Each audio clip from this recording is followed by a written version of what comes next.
unrequited robs me of my rest.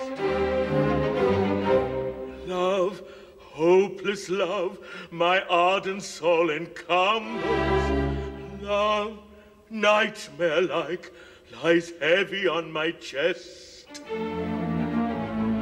and weaves itself into my midnight slumber.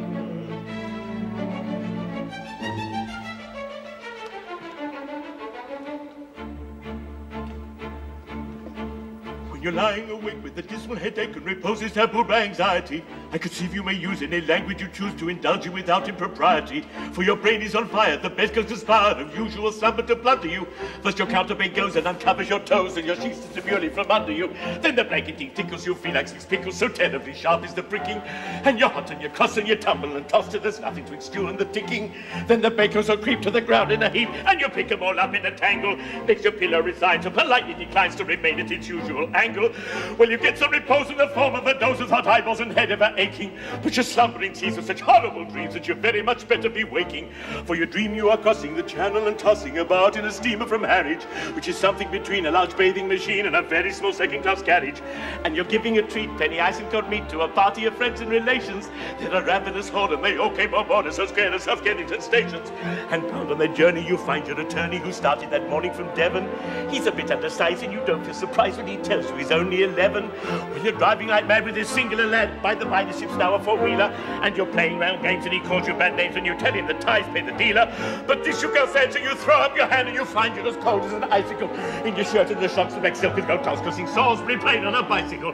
And he and his crew are on bicycles too. He says somehow or other they invested in, and he's telling the tars of the particulars of the company he's interested in. It's a scheme of devices to get at low prices or goods from convicts to cables, which tickled the sailors by treating retainers as though they were all tables.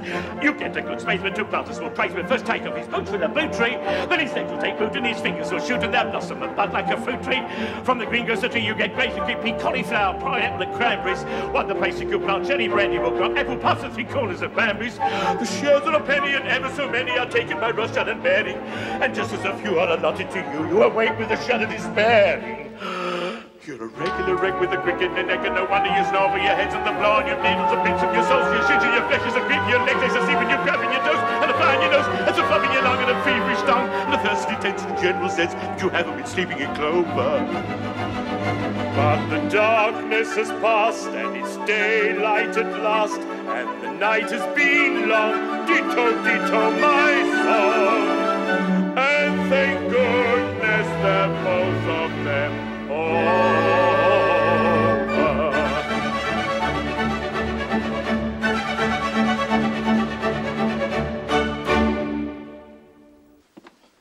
I am much distressed to see your lordship in this condition. Ah, my lords, it is seldom that a Lord Chancellor has reason to envy the position of another, but I am free to confess I would rather be 2 earls engaged to Phyllis than any other half-dozen noblemen upon the face of the globe. Yes, it's an enviable position when you're the only one. Ah, yes, no doubt. Most enviable.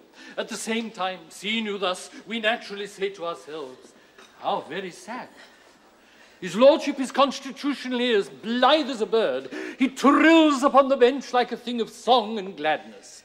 His series of judgments in F-sharp minor, given andante in 6/8 time, are among the most remarkable effects ever produced in a court of chancery.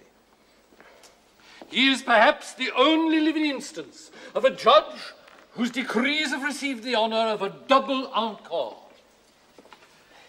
How can we bring ourselves to do that which will deprive the Court of Chancery of one of its most attractive features? I feel the force of your remarks, but I'm here in 2 capacities, and they clash, my lords, they clash. I deeply grieve to say that in declining to entertain my last application to myself, I presume to address myself in terms which render it impossible for me ever to apply to myself again. It was a most painful scene, my lords, most painful. This is what it is to have 2 capacities.